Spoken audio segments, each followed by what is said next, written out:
Phone ఎవరు సైలెంట్లో పెట్టుకోరు.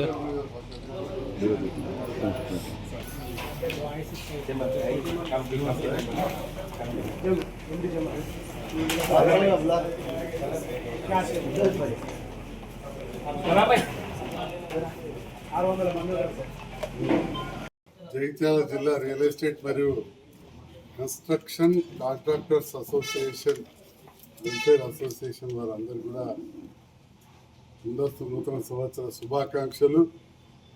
ఈరోజు జగిత్యాల జిల్లాకు సంబంధించిన జిల్లా కేంద్రంలో ఈరోజు నూతన సంవత్సర క్యాలెండర్ నాచే ఆవిష్కరింపజేయించినందుకు అధ్యక్ష కార్యదర్శి శ్రీనివాస్ గారికి, జమాల్ గారికి, మా సోదరుడు మిత్రుడు తిరుపతి గారికి, రాజ్ కుమార్, ఇక చాలామంది ఉన్నారు, అడవాళ్ళ లక్ష్మణ్ గారు, మహేష్ గారు, అందరూ కూడా పేరు పేరున నూతన సంవత్సర శుభాకాంక్షలు. రియల్ ఎస్టేట్ అనేది వ్యాపారమే కాదు, అభివృద్ధికి ఒక సూచిక. జగిత్యాల పట్టణం కూడా నిరంతరం అభివృద్ధి చెందుతూ ఉంది. పట్టణమే కాకుండా చుట్టుపక్కల పల్లెలు కూడా దాదాపు పట్టణీకరణం అయిపోతూ ఉన్నాయి. దగ్గరున్న గ్రామాలలో కూడా నర్సింగాపూర్, వెల్దుర్తి, మోతే, దరూరు, తిప్పనపేట, హస్నాబాద్, చెన్నపల్లి ఇట్లాంటి శివార్లలో కూడా జగిత్యాల పట్టణం కూడా ఉండాలని చెప్పి నేను చేసిన ప్రయత్నంలో కొంత ఫలించింది. 2021లో ఏదైతే 14 జోన్లు, వివిధ ప్రాంతాలు, హాస్పిటల్ జోన్ అని, స్కూల్ జోన్ అని, ఇంకేదో ఇండస్ట్రియల్ జోన్ అని, రైల్వే జోన్ అని ఉంటే అక్కడ ఇల్లు కడితే పర్మిషన్లు రాక చాలా ఇబ్బంది ఉండి అవకతవకలు ఎన్నో జరిగినాయి.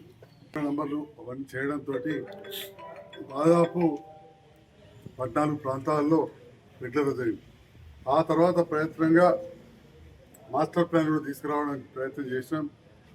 ఎలక్షన్ల ముందు రకరకాల రాజకీయాలు, అప్పుడే ఎవరి రోడ్డు 100 ఫీట్లు అనేది 2021లో తెచ్చినాం. అందుకే కొత్త కట్టేటివన్నీ వెనకాల కడుతున్నారు. పాతవి కూడా తీసే ఆలోచన ఉన్నది. బైపాస్ రోడ్ కూడా అంతే ముఖ్యం. అసలు బైపాస్ రోడ్ కాదు, కెనాల్ మూసేసి కెనాల్ పక్కకు సర్వీస్ రోడ్ ఎంత ఉంటుందో అంత మీద పర్మిషన్ ఇచ్చుకుంటూ వేరు.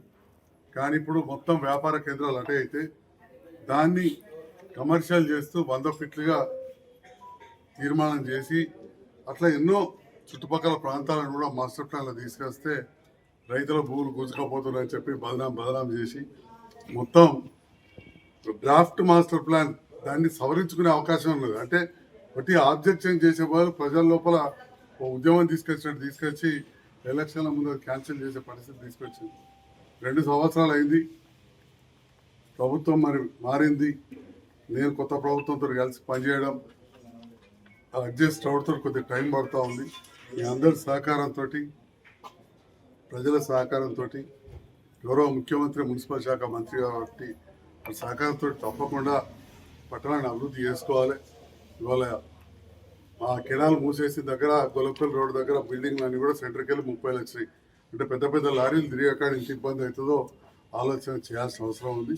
సో ఏదైతే 2023లో నేను చేసిన ప్రయత్నానికి అడ్డంపడ్డారు చాలామంది, అందరూ తెలుసు. సామాన్య రైతులను రెచ్చగొట్టారు, గ్రామీణ ప్రాంత నాయకులను తప్పుదోవ పట్టించారు. కానీ URDPFI గైడ్లైన్స్ ఏవైతే కేంద్ర ప్రభుత్వం ఇచ్చిందో దానికి అనుగుణంగా రైతులకు నష్టం కాకుండా చేయాల్సిన అవసరం ఉంది.